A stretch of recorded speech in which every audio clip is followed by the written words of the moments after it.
Hello friend, math combo চ্যানেলে সকলকে স্বাগত। আজকের ভিডিওতে আমরা আলোচনা করব খুব গুরুত্বপূর্ণ জিকে প্ল্যানিং কমিশন নিয়ে। তো দেখো, প্রত্যেকেই আমার সাথে সাথে ভিডিওটি দেখো এবং অবশ্যই তোমার সকল বন্ধুদের শেয়ার করো। তো আজকে আমরা আলোচনা করব প্ল্যানিং কমিশনের বেশ কিছু গুরুত্বপূর্ণ এমসিকিউ প্লাস থিওরি নিয়ে। তো প্রত্যেকেই দেখো কমেন্ট বক্সে অবশ্যই সঠিক উত্তর দেওয়ার চেষ্টা করবে। তো খুব বেশি দেরি না করে আজকের প্রথম প্রশ্নে আসছি। দেখো, ফার্স্ট কোয়েশ্চেন দেখো প্রত্যেকেই কি বলা আছে। দেখো, প্রথম পঞ্চবার্ষিকী পরিকল্পনা কোন সালে শুরু হয়েছিল? খুব ভেরি ইম্পর্টেন্ট প্রশ্ন। দেখো, প্রথম পঞ্চবার্ষিকী পরিকল্পনা শুরু হয়েছিল, তাহলে অপশনগুলো লক্ষ্য করো এবং সঠিক উত্তর দেওয়ার চেষ্টা করো। তাহলে দেখো, আমার সাথে সঠিক উত্তর মিলিয়ে নাও। সঠিক উত্তর হলো 1951 সালে। অপশন ক হচ্ছে সঠিক উত্তর, এবং এটি শেষ হয়েছিল 1956 সালে। পঞ্চবার্ষিকী পরিকল্পনা, প্রথম পঞ্চবার্ষিকী পরিকল্পনা সম্বন্ধে আমি কিছু গুরুত্বপূর্ণ বিষয় নিয়ে আলোচনা করছি। দেখো, প্রথম পঞ্চবার্ষিকী পরিকল্পনা তাহলে দেখো কতদিন অবধি ছিল, প্রত্যেকেই লক্ষ্য করে দেখো, উপরে লেখা রয়েছে 1951 সাল থেকে 1956 সালে। এই সময় ভারতের প্রধানমন্ত্রী কে ছিলেন? না, জওহরলাল নেহরু। তিনি ছিলেন এই সময় ভারতের প্রধানমন্ত্রী, বা প্রথম পঞ্চবার্ষিকী পরিকল্পনা তিনি পেশ করেছিলেন পার্লামেন্টে। নেক্সট আরেকটি বিষয় লক্ষ্য করো, খুব গুরুত্বপূর্ণ বিষয়, কিন্তু অনেক সময় এক্সামে আসে। দেখো, হেরাল্ড ডোমার মডেল। তো এই মডেলের উপরেই বেশ করে প্রথম পঞ্চবার্ষিকী পরিকল্পনাটি তৈরি হয়েছিল। অনেক সময় প্রশ্ন হয় কোন মডেলের উপর ভিত্তি করে প্রথম পঞ্চবার্ষিক মডেল এই পরিকল্পনাটি তৈরি হয়েছিল। না, এখানে তাহলে কি উত্তর হবে তখন? হেরাল্ড ডোমার। অবশ্যই নোট করে রাখবে। দেখো, প্রথম পঞ্চবার্ষিকী পরিকল্পনা দেখো তাহলে বৃদ্ধির হার, অবশ্যই খুব গুরুত্বপূর্ণ ইম্পর্টেন্ট। নিচে দেখো বৃদ্ধির হার। তো দেখো, বার্ষিক 2.1% হারে স্থূল অভ্যন্তরীণ উৎপাদন বৃদ্ধির লক্ষ্য স্থির ছিল, কিন্তু দেখো অর্জিত বৃদ্ধির শতাংশ কত ছিল? না, 3.6%, কিন্তু অর্জিত বৃদ্ধির পরিমাণ ছিল 3.6%, এবং নিট গার্হস্থ্য পণ্য ছিল 15% বৃদ্ধি। আসছি পরবর্তী প্রশ্ন। দেখো, 2 নম্বর প্রশ্ন লক্ষ্য করো, দ্বিতীয় পঞ্চবার্ষিকী পরিকল্পনা কোন মডেলের উপর ভিত্তি করে তৈরি হয়েছিল? প্রত্যেকে দেখো সঠিক উত্তর দেওয়ার চেষ্টা করো। তাহলে দেখো এক্ষেত্রে সঠিক উত্তর কী হবে? তাহলে এক্ষেত্রে সঠিক উত্তর হবে অপশন খ, মহলানবিশ মডেল। অপশন খ হচ্ছে সঠিক উত্তর। দ্বিতীয় পঞ্চবার্ষিকী সম্বন্ধে আমরা বেশ কিছু জিনিস জানবো। দেখো, অবশ্যই খাতায় নোট করবে। দেখো, দ্বিতীয় পঞ্চবার্ষিকী শুরু হয়েছিল কত সালে এবং শেষ হয়েছিল দেখো 1956 থেকে 1961 সাল। দ্বিতীয় পঞ্চবার্ষিকী পরিকল্পনা অবশ্যই দেখো, এই পরিকল্পনায় দেখো সরকারি খাতের উন্নয়ন ও দ্রুত শিল্পায়নের উপর দৃষ্টি নিবদ্ধ করেছিলেন। তো এই পরিকল্পনাটির মূল উদ্দেশ্য কী ছিল? না, সরকারি খাতের উন্নয়ন এবং দ্রুত শিল্পায়নের উপর দৃষ্টি। ইম্পর্টেন্ট বিষয়, কিন্তু দেখো খুব ইম্পর্টেন্ট বিষয়। এরপর দেখো কি বলা রয়েছে, পরিকল্পনাটি মহলানবিশ মডেলকে অনুসরণ করে একটি অর্থনৈতিক উন্নয়ন মডেল, যা 1953 সালে ভারতীয় পরিসংখ্যানবিদ প্রশান্ত চন্দ্র মহলানবিশ দ্বারা তৈরি হয়েছিল। এই যে মহলানবিশ মডেল, এটি কে তৈরি করেছিলেন? না, প্রশান্ত চন্দ্র মহলানবিশ। দেখো, দ্বিতীয় পঞ্চবার্ষিকী পরিকল্পনায় বৃদ্ধির হার কত ছিল? দেখো, লক্ষ্যমাত্রা ছিল 4.5%। দেখো, 4.5% বা 4.5%, এবং প্রকৃত বৃদ্ধির হার ছিল কত? না, এবং প্রকৃত বৃদ্ধি হয়েছিল 4.27%। নেক্সট আমরা পরবর্তী প্রশ্নে আসবো। দেখো, 3 নম্বর প্রশ্ন, কোন পঞ্চবার্ষিকী পরিকল্পনায় সবুজ বিপ্লব ধারণাটি প্রণয়ন করা হয়েছিল? তো অবশ্যই প্রত্যেকে কমেন্ট করো, অবশ্যই চেষ্টা করো। তাহলে ক্ষেত্রে সঠিক উত্তর কী হবে? দেখো, তাহলে সঠিক উত্তরটি হলো অপশন গ, তৃতীয় তৃতীয় তৃতীয় পঞ্চবার্ষিকী পরিকল্পনায় সবুজ বিপ্লব ধারণাটি প্রণয়ন করা হয়েছিল। দেখো কত সালে শুরু হয়েছিল, প্রত্যেকেই লক্ষ্য করো, 1961 থেকে 1966 সাল। তাহলে তৃতীয় পরিকল্পনা হয়েছিল 1961 থেকে 66 সাল। তৃতীয় পঞ্চবার্ষিকী পরিকল্পনায় দেখো কৃষি এবং গম উৎপাদনে উন্নতির উপর জোর দেওয়া হয়েছিল। খুব ইম্পর্টেন্ট বিষয়, কিন্তু দেখো অবশ্যই নোট করে নেবে। তৃতীয় পঞ্চবার্ষিক পরিকল্পনায় কৃষি এবং গম উৎপাদনে উন্নতির উপর জোর দেওয়া হয়েছিল। এই তৃতীয় পরিকল্পনাতে বৃদ্ধির লক্ষ্যমাত্রা কত ছিল? না, 5.6%। লক্ষ্যমাত্রা ছিল 5.6%, কিন্তু প্রকৃত বৃদ্ধি হয়েছিল 2.4%। এটি জন স্যান্ডি এবং সুখময় চক্রবর্তীর মডেলের উপর ভিত্তি করে তৈরি হয়েছিল। কার মডেলের উপর ভিত্তি করে তৈরি হয়েছিল? না, জন স্যান্ডি এবং সুখময় চক্রবর্তীর মডেলের উপর ভিত্তি করে তৈরি হয়েছিল। আসবো পরবর্তী প্রশ্নে, লক্ষ্য করো 4 নম্বর প্রশ্ন, চতুর্থ পঞ্চবার্ষিকী পরিকল্পনার মূল লক্ষ্য কী ছিল? দেখো, 4টি অপশন তোমরা অবশ্যই লক্ষ্য করো এবং সঠিক উত্তর দেওয়ার চেষ্টা করো। তাহলে এক্ষেত্রে সঠিক উত্তর কী হবে? দেখো, অবশ্যই অপশন ডি বা ঘ হবে সঠিক উত্তর, স্বনির্ভরতা বৃদ্ধি। দেখো চতুর্থ পঞ্চবার্ষিকী সম্বন্ধে আমরা বেশ কিছু জিনিস জানবো, প্রত্যেকেই লক্ষ্য করে দেখো। চতুর্থ পরিকল্পনা কতদিন থেকে কতদিন চলেছিল না 1969 থেকে 1974 সাল। তাহলে দেখো খুব ভেরি ভেরি ইম্পর্টেন্ট জিনিস, এটা কিন্তু অবশ্যই মনে রাখবে। 1969 থেকে 1974 সাল। এটি গেটগিল সূত্রের উপর ভিত্তি করে স্থিতিশীলতার সাথে বৃদ্ধি এবং স্বনির্ভরতার দিকে অগ্রগতির উপর দৃষ্টি নিবদ্ধ করে। এই সময় প্রধানমন্ত্রী কে ছিলেন? তাহলে চতুর্থ পরিকল্পনার সময় প্রধানমন্ত্রী ছিলেন ইন্দিরা গান্ধী। দেখো কে ছিলেন না? ইন্দিরা গান্ধী। বৃদ্ধির লক্ষ্যমাত্রা কত ছিল না? 5.6%, কিন্তু প্রকৃত কত বৃদ্ধি হয়েছিল না? 3.3%। এরপর আমরা নেক্সট প্রশ্নে আসছি, দেখো 5 নম্বর প্রশ্ন। কোন পঞ্চবার্ষিকী পরিকল্পনায় গরিবি হটাও স্লোগানটি দেওয়া হয়েছিল? লক্ষ্য করো প্রত্যেকেই, কোন পঞ্চবার্ষিকী পরিকল্পনায় গরিবি হটাও পরিকল্পনাটি স্লোগানটি দেওয়া হয়েছিল? তাহলে ক্ষেত্রে কি উত্তর হবে? দেখো আমার সাথে অবশ্যই সঠিক উত্তর মিলিয়ে নাও। তাহলে ক্ষেত্রে সঠিক উত্তর হলো পঞ্চম পঞ্চবার্ষিকী পরিকল্পনা। তো সেই সম্বন্ধে আমরা কিছু জানবো। দেখো পঞ্চম পরিকল্পনাটি কত সাল অবধি ছিল না? 1974 থেকে 78। 1974 থেকে 78, খুব ভেরি ভেরি বিষয় কিন্তু।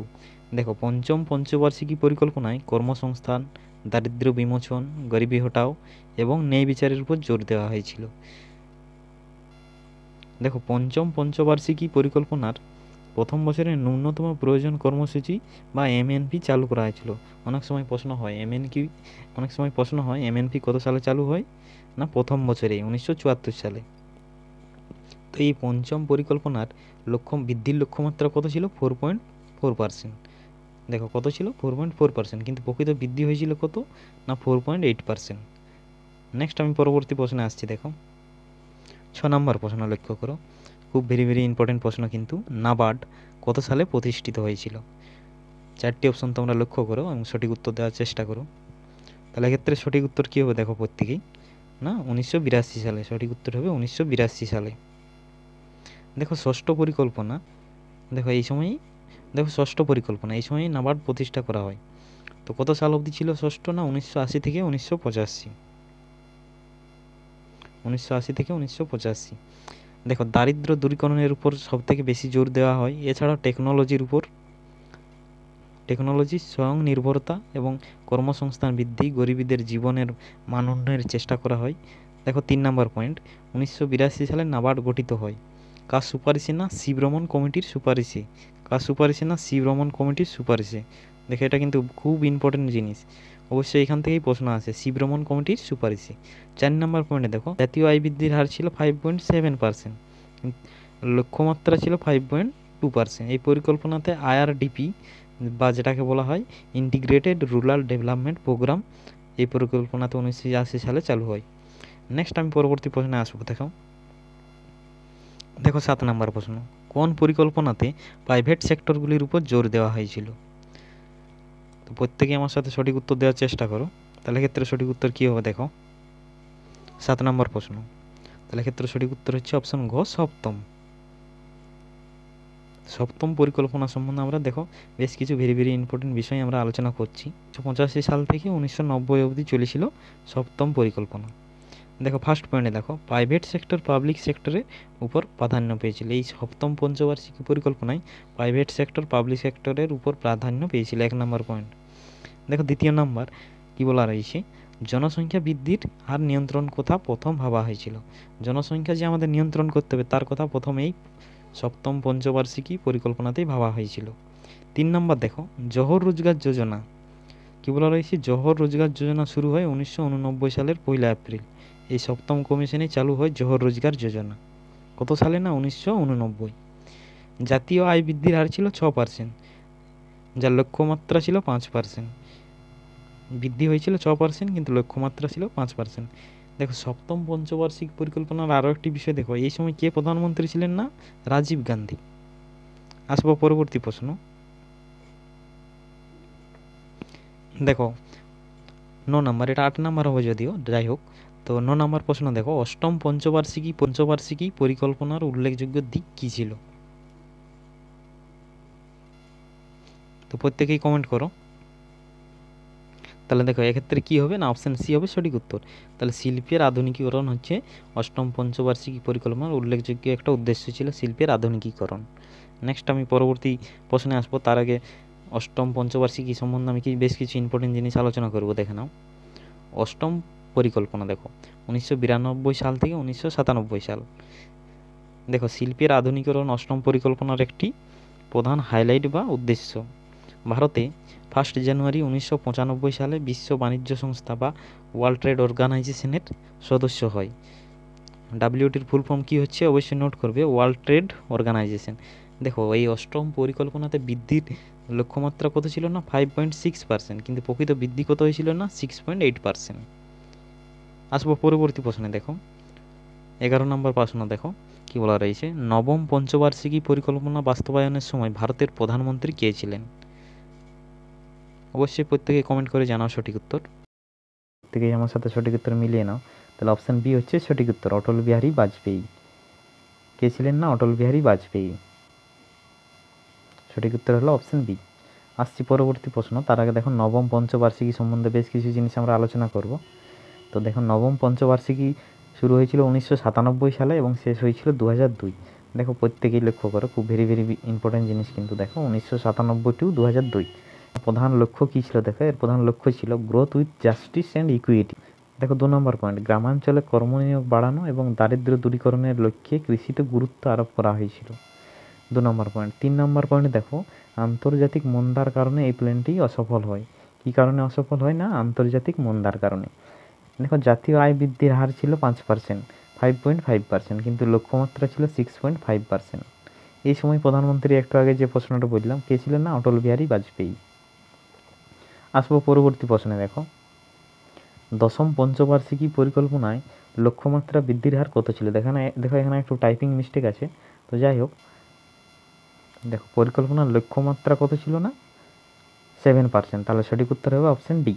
দেখে নাও প্রত্যেকে, অ্যাকচুয়ালি এর উত্তর হবে 7.7%, 7.7%। যেহেতু এখানে অপশন নেই তাই অপশন ডি দিলাম, 7.7%। নেক্সট আমি পরবর্তী প্রশ্নে আসছি, তার আগে দশম পঞ্চবার্ষিকী সম্বন্ধে কিছু জিনিস আমরা আলোচনা করি। দেখো দশম পঞ্চবার্ষিকী পরিকল্পনা পিরিয়ড, দেখো টাইম পিরিয়ড 2002 থেকে 2007 সাল। দেখো দশম পরিকল্পনা, দেখো দশম পঞ্চবার্ষিকী পরিকল্পনায় কি বলা হয়েছিল? যাই হোক, এটা দ্বাদশ নয়, এটা দশম। তাহলে দেখো 1 নম্বর পয়েন্ট, প্রতি বছর 8% জিডিপি বৃদ্ধি অর্জন করুন। এবং 2 নম্বর পয়েন্টে দেখো 2007 সালের মধ্যে দারিদ্র্যের হার 5% হ্রাস করতে হবে। পরবর্তী যেসব পরিকল্পনা আছে সে নিয়ে আমি একটু আলোচনা করি। দেখো একাদশ পরিকল্পনা, টাইম পিরিয়ড অবশ্যই লক্ষ্য করো প্রত্যেকে, 2007 থেকে 2012। এই সময় ভারতের প্রধানমন্ত্রী ছিলেন ডক্টর মনমোহন সিং। দেখো এই পরিকল্পনার উদ্দেশ্য কী ছিল? দ্রুত এবং অন্তর্ভুক্তিমূলক প্রবৃদ্ধি হ্রাস বা দারিদ্র্য হ্রাস। এছাড়া 3 নম্বর পয়েন্টে লক্ষ্য করো, দেখো লিঙ্গ বৈষম্য হ্রাস করতে হবে। 4 নম্বর দেখো কৃষি প্রবৃদ্ধি 4% বৃদ্ধি করা। এরপর আমি পরবর্তী আসছি, দেখো দ্বাদশ। এরপর আমি নেক্সট প্রশ্নে আসছি। দেখো 13 নম্বর প্রশ্ন, দ্বাদশ পঞ্চবার্ষিক পরিকল্পনার উদ্দেশ্যগুলি কী কী ছিল? তাহলে ক্ষেত্রে সঠিক উত্তর কী হবে? দেখো আমার সাথে প্রত্যেকেই মিলিয়ে নাও। তাহলে ক্ষেত্রে সঠিক উত্তর হবে অপশান ডি, উপরের সবগুলিই। কৃষি বহির্ভূত খাতে 5 কোটি কর্মসংস্থানের সুযোগ তৈরি করা। অপশান বি, লিঙ্গ ও সামাজিক ব্যবধান দূর করুন। প্রত্যেকটিই কিন্তু সঠিক। উচ্চশিক্ষার সুযোগ বৃদ্ধি করুন। তাহলে ক্ষেত্রে সঠিক উত্তর হচ্ছে উপরের সবগুলি। দেখো দ্বাদশ পরিকল্পনার টাইম পিরিয়ডটা অবশ্যই লক্ষ্য করো, 2012 থেকে 2017। দেখো বেশ কিছু পয়েন্ট আলোচনা করছি। অকৃষি খাতে 5 কোটি নতুন কাজের সুযোগ সৃষ্টি করা, স্কুলে ভর্তির ক্ষেত্রে লিঙ্গ ও সামাজিক ব্যবধান দূর করা, উচ্চশিক্ষায় প্রবেশাধিকার বাড়াতে হবে। এছাড়া 0 থেকে 3 বছর বয়সী অবধি শিশুদের মধ্যে অপুষ্টি কমানো। এছাড়া গ্রামে বিদ্যুৎ সরবরাহ করা। তো এই ছিল আজকের আমাদের ভিডিও। তো যারা যারা এখনও চ্যানেলটি সাবস্ক্রাইব করো নাই প্রত্যেকে চ্যানেলটি সাবস্ক্রাইব করো, তোমার বন্ধুদের অবশ্যই শেয়ার করো। যারা এখনও লাইক করো নাই প্রত্যেকে ভিডিওটি লাইক করো। পরবর্তী ভিডিওতে আরও ভালো ভালো প্রশ্ন নিয়ে আসছি। Thank you.